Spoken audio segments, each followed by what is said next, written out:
So ప్రతి ఒక్కరికి big boss వచ్చేసి ఒక షో ఆపర్చునిటీ, లేకపోతే ఇంకొక ప్రాజెక్ట్ జీవితంలో ఒక ఆర్టిస్ట్కి, లేకపోతే ఇంత డబ్బు వస్తుంది చేద్దాము అనేసి. కానీ నాకు వచ్చేసి నాకు పోగొట్టిన మర్యాద నాకు కావాలి.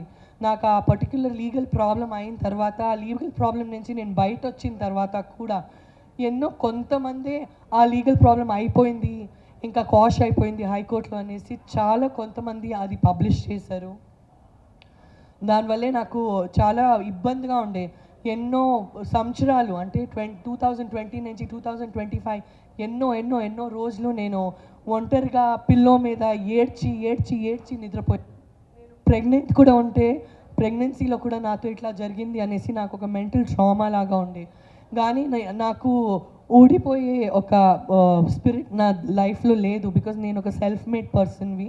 నేను ఫిలిం ఇండస్ట్రీలో అయినా 55 ఫిలిమ్స్ చేశాను, కన్నడలో, తమిళ్లో, మలయాళంలో, తెలుగులో.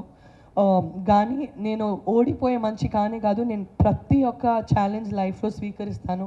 దీన్ని కూడా పాజిటివ్గా మార్చాలి. ఎందుకంటే చేయలేని తప్పుకి ఏమి సాక్షి లేకుండా ఇది చేసింది, అది చేసింది, అది చేసింది, ఇది చేసింది అనేసి ఎన్నో రాంగ్ థింగ్స్ పబ్లిష్ చేశారు.